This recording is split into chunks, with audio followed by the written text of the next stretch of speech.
Hello বন্ধুরা, যেরকম কথা দিয়েছিলাম লকডাউন চলাকালীন প্রত্যেক দিন একটা করে গল্প দেওয়ার চেষ্টা করব। আজ আমাদের তৃতীয় নিবেদন, মরার খুলি ও মামা, লেখা মানবেন্দ্র পাল। আশা করি গল্পগুলো আপনাদের ভালো লাগছে। আপনাদের রেসপন্স পেয়েও আমরাও খুব খুশি। একটাই রিকোয়েস্ট, আপনি যদি চ্যানেলটিতে নতুন আসেন চ্যানেলটিতে সাবস্ক্রাইব করে দেবেন এবং ভালো লাগলে অবশ্যই লাইক, কমেন্ট, শেয়ার করতে ভুলবেন না। তাহলে চলুন শুরু করা যাক মরার খুলি ও মামা।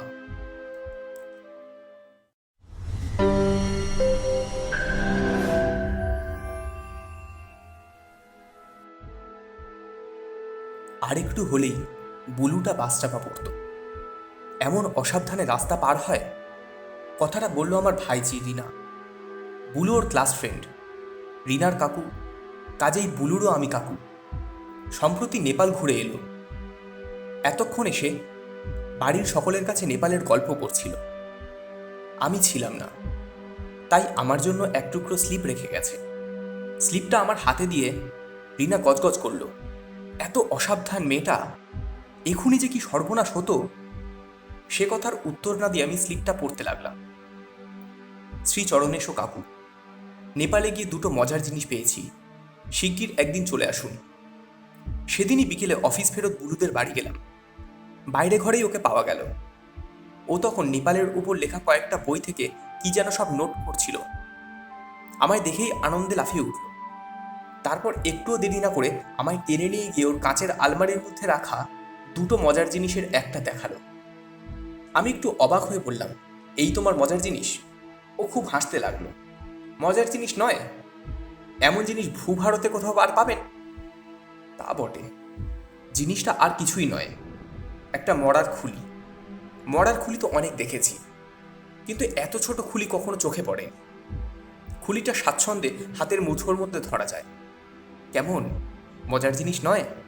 বলে বুলু আবার হাসতে লাগলো। মজার কিনা জানি না, তবে অদ্ভুত।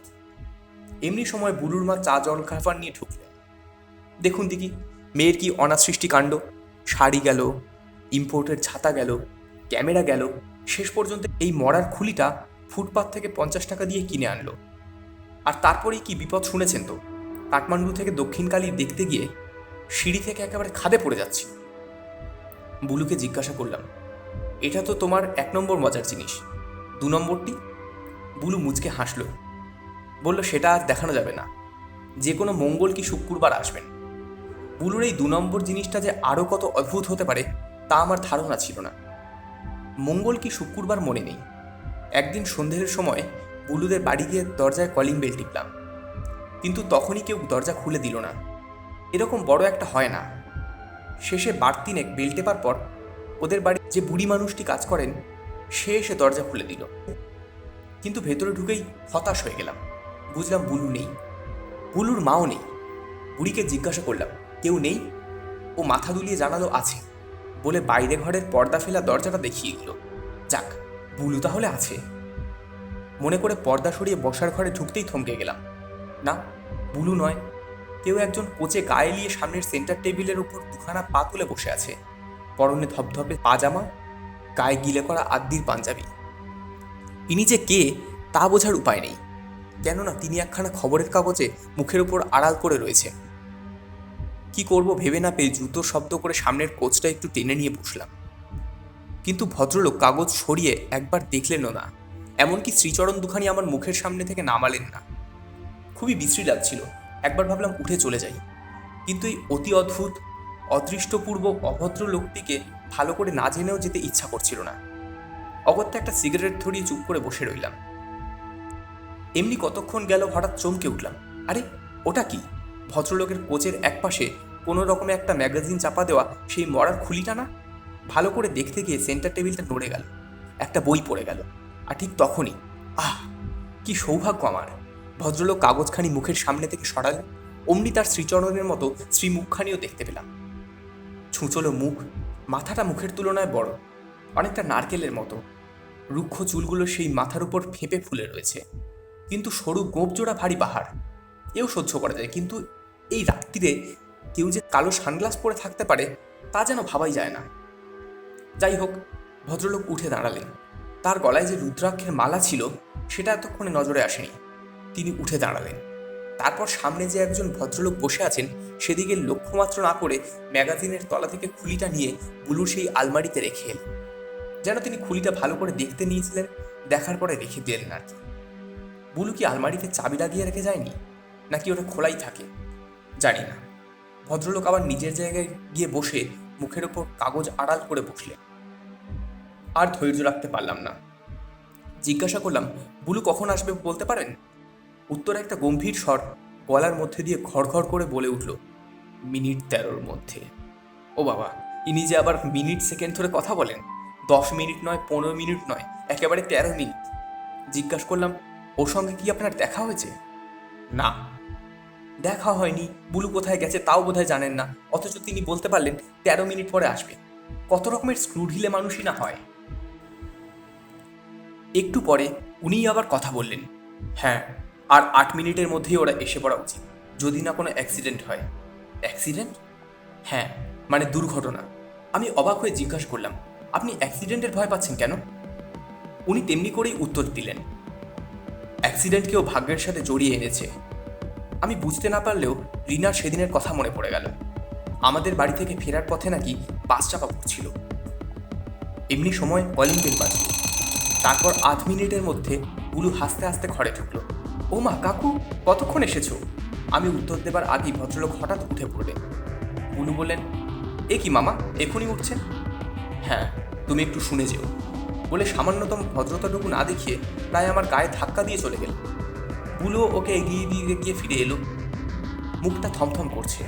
একটু চুপ করে থেকে বলল, উনি যে হঠাৎ এমন চলে গেলেন কেন বুঝলাম না। আপনার সঙ্গেও বোধহয় ভালো করে কথা বলেননি। আমি একটু হাসলাম। যাবার সময় আমায় কি বললেন জানেন? বললেন, হয় ওই খুলিটা এ ঘর থেকে সরাও, নয় যার তার এ ঘরে ঢোকা বন্ধ করো। কথার মানে বুঝছো তো কাকু? আমি আবার শুধু হাসলাম। এই হচ্ছে নাকি বুলুর 2 নম্বর মজার জিনিস, বুলুর নতুন পাতানো মামা। মামাটির সঙ্গে বুলুর আলাপ হয় নেপালের কাঠমান্ডুর এক হোটেল। তিনি বাঙালি। কলকাতাতেও যেমন তার একটা আস্তানা আছে, তেমনি আছে কাঠমান্ডুতেও। কাঠমান্ডুতে কোথায় যে পাকাপাকি থাকেন, কি করেন, তা কেউ জানে না। মাঝে মাঝে এই হোটেলে তাকে দেখতে পাওয়া যায়। এখানে তার পরিচয় একজন জ্যোতিষী বলে। মুখ দেখেই তিনি ভূত, ভবিষ্যৎ, বর্তমান বলে দিতে পারেন। সেই সূত্রেই বুলুর সঙ্গে আলাপ। হোটেলেরই সবাই ভিড় করে আসেন তার ঘরে, শুধু বুলুই জানে না। সে মোটেই এসবে বিশ্বাস করে না, কিন্তু বুলু না গেলে কি হবে? ভদ্রলোক নিজেই একদিন ডাকলেন, ও মামুনি, শোনো শোনো। অগত্যা বুলুকে ঢুকতে হয়েছিল তার ঘরে। সবাই আসেন, শুধু তুমি আসো না। বুলু হেসে বলেছিল, আমি ওসব বিশ্বাস করি না। ভদ্রলোক একটু হেসেছিল। সেদিন ওই পর্যন্ত। তারপর একদিন ভদ্রলোক বুলুকে একবার তাজ্জব করে দিলেন, যখন বললেন, তোমার বাবার জন্য কিছু ভেবো না, তিনি ভালো আছেন, এই মাসের শেষেই তিনি ফিরে আসবেন। বুলুর বাবা লিবিয়াতে চাকরি নিয়ে গিয়েছিলেন। অবাক কাণ্ড, নেপালে আসার ঠিক আগের দিনই বুলুরা চিঠি পেয়েছিল তিনি ফিরছেন। এত বড় ভবিষ্যতের বাণীর পরে কি আর ঠিক থাকা যায়? বরফ গলল। বুলু দারুণ বিশ্বাসী হয়ে গেল, ভদ্রলোককে মামা বলে ডাকতে লাগলো। কিন্তু অবাক হওয়ার ব্যাপার তখনও বাকি ছিল। নেপাল থেকে ফেরার আগের দিন সন্ধ্যের পর বুলুরা দক্ষিণাকালী দেখে হোটেলে ফিরল। দক্ষিণাকালী মন্দির কাঠমান্ডু থেকে প্রায় 30 কিলোমিটার দূরে। অনেক পাহাড় খাদ পেরিয়ে তবে যেতে হয়। মন্দিরটা একটা পাহাড়ের নিচে, নামতে হয় অনেকগুলো সিঁড়ি ভেঙে। এরকম পরিবেশেই বুঝি কালীকে মানায়। প্রকৃতির কোলে নিস্তব্ধ নিঝুম পরিবেশটি। যাই হোক, বুলু ফিরেই তার ওই নতুন মামাটির সাথে দেখা করলো। হাসতে হাসতে ব্যাগ খুলে কাগজের মোড়া ওই জিনিস বের করে তার হাত দিয়ে বলল, দেখুন তো মামা, জিনিসটা কেমন হলো? জিনিস দেখে তো মামা হতভম্ব। এটা তুমি কোথায় পেলে? বুলু বলল, একজন পাহাড়ির কাছ থেকে কিনলাম, দক্ষিণাকালীর মন্দিরের কাছে। মামা অনেকক্ষণ ধরে সেই ছোট্ট কুলিটা পরীক্ষা করে দেখলেন। তারপর বললেন, এই যে বড় ভয়ঙ্কর জিনিস, এর নিয়ে তুমি কি করবে মা? বুলু তাড়াতাড়ি তার হাত থেকে খুলিটা নিয়ে বলল, আলমারিতে সাজিয়ে রাখবো। মামা ভুরু কুঁচকে কিছুক্ষণ বুলুর দিকে তাকিয়ে রইলেন। তারপর বললেন, কাজটা কি ভালো হবে? ও যার জিনিস তাকে ফিরিয়ে দেওয়া উচিত। এই পর্যন্ত বলে তিনি থমকালেন। তারপর বললেন, আমি শীঘ্রই তোমাদের ওখানে যাব, ইচ্ছা করলে আমায় দিতে পারো, যার জিনিস তাকে ফিরিয়ে দেবো। দামটা না হয় তোমাকে এখনই দিচ্ছি। কিন্তু বুলু রাজি হয়নি। তখন উনি বললেন, আমার কথা তোমার মাকে বলো, তিনি কি বলেন আমাকে জানিও। বুলু দরজার কাছে দাঁড়িয়ে দাঁড়িয়ে জিজ্ঞাসা করলেন, কেন? এটা যদি রাখি তাহলে কি হবে? বিপদ অনিবার্য। কেন? আজ ওটা কেনার পর তোমার কি কোনো দুর্ঘটনা ঘটেনি? এবার বুলুর মুখ শুকিয়ে গেল। মনে পড়ল দক্ষিণাকালী দেখতে যাবার সময় 3 তলা সমান উঁচু সিঁড়ি থেকে পা স্লিপ করে খাদে পড়ে যাচ্ছিল। খুব বেঁচে গেছে। এই বিচিত্র মাথাটির সম্বন্ধে বুলু আগে কিছু খবর পেয়েছিল কাঠমান্ডু থেকে চলে আসার দিন হোটেলের নেপালি চাকরটির কাছ থেকে। তাকে খাবার সময় বকশিস দিতে কথায় কথায় ও হিন্দিতে জানায় ওই লোকটি ভয়ঙ্কর দেবতা আছেন। তিনি নাকি নেপালের জাগ্রত দেবতা কালভৈরবের সাধক। কালভৈরব হচ্ছে মৃত্যুর দেবতা, বিকট চেহারা, কুচকুচে কালো রং, তার গলায় মুন্ডমালা, বিভৎস মুখের হায়ের মধ্যে দিয়ে তার হিংস্র জন্তুর মতো ধারালো দাঁত বেরিয়ে এসেছে। নেপালিটা জানালো ওই দেবতাকে খুশি করে ইনি প্রচণ্ড ক্ষমতা পেয়েছে, ইচ্ছা করলেই যে কোনো লোকের ক্ষতি করতে পারেন। ভয় হোটেলের ম্যানেজার ওর থেকে একটি টাকাও নেন না, উপরন্তু খাতির করেন। এই হলো বুলুর মামার পরিচয়। বুলুরা তো কলকাতায় চলে এসলো। তারপর হঠাৎই একদিন সন্ধ্যাবেলা সেই মামা বুলুদের বাড়ি এসে হাজির। জিজ্ঞাসা করলাম, ঠিকানা দিয়েছিলে? বুলু একটু ভেবে বলল, ঠিক মনে নেই, নিশ্চয়ই দিয়েছিলাম, নইলে উনি এলেন কি করে? তারপর থেকে প্রায় সপ্তাহে 2 দিন করে আসেন, গল্প করেন, চলে যান। কোথায় যান? ঠাকুরপুকুরের কাছে কবরডাঙ্গা বলে একটা জায়গা আছে, ওখানে ওদের পুরনো একটা বাড়ি। কলকাতা এলে একাই থাকেন, সবই কেমন রহস্যময়। বলি বটে, এই মামাটা মজার জিনিস, কিন্তু সত্যি বলছি কাকু, মাঝে মাঝে কেমন ভয়ও করে। লোকটার কাছ থেকে রেহাই পেলে বাঁচি। খুলিটার কথা উনি জিজ্ঞাসা করেন? উনি মাথার নাড়ল। না, এখানে এসে পর্যন্ত খুলির কথা বলেননি। এই পর্যন্ত বলে বুলু ভুল সূত্রে নিল। হ্যাঁ, একদিন বলেছিলেন, সেই যে সাবধান করে দিয়েছিলেন। আমি হাসলাম, বললাম, হ্যাঁ, পাছে আমি চুরি করে নিই। বুলু লজ্জায় চিপ কাটল। ইস! তবু সেদিন যে খুলিটা তিনি আলমারি থেকে বের করে আমার পায়ের শব্দে তাড়াতাড়ি ম্যাগাজিন চাপা দিয়ে রেখেছিলেন, সে কথাটা বুলুকে আর বললাম না। এই মামা লোকটিকে প্রথম দিক থেকে আমার ভালো লাগেনি। শুধু অভদ্র বলেই নয়, লোকটি মতলববাজ। নেপালে না গেলেও জানি এ ধরনের তান্ত্রিক আছে যারা নিজেদের সিদ্ধির জন্য সব রকম অপকর্ম করতে পারে। এ বাড়িতে তার আসার উদ্দেশ্য আমার কাছে পরিষ্কার। বুলুও যে কি মারাত্মক ফাঁদে জড়িয়ে পড়ছে তাও আমার জানা। শুধু বুলুই নয়, আমিও লোকটির বিষ নজরে পড়েছি। তাই বুলুর মনে আমাকে চোর বলে সন্দেহে ধরিয়ে দিতেও চাইছিল। এরপর হয়তো আমার জীবনও বিপন্ন হতে পারে। অপরাধ খুলি চুরি করার ওর চেষ্টা আমার কাছে ধরা পড়ে গেছে। সে যাই হোক, বুলুকে এখন ওই ভদ্রবেশী তান্ত্রিকের হাত থেকে বাঁচাতে হবে। কিন্তু কি করে? আমি যা ভাবছি তা যদি বুলুকে বলি, তাহলে সে বিশ্বাস নাও করতে পারে, উল্টে আমার উপর ধারণা খারাপ হবে। আর যদি বিশ্বাস করেও, একজন ভদ্রলোককে কি সরাসরি বাড়িতে আসতে বারণ করতে বলতে পারবে? বারণ করলেই কি উনি শুনবেন? ওই খুলিটা যে ওর চাই। দিন 15 পর অফিস থেকে সবে ফিরেছি, হঠাৎ বুলু এসে হাজির। তার উদ্ভ্রান্ত ভাব দেখে চমকে উঠলাম। কি হয়েছে? আজ দুপুরে আমাদের বাড়ি চোর এসেছিল, আমরা কেউ ছিলাম না। আর সেই সময়?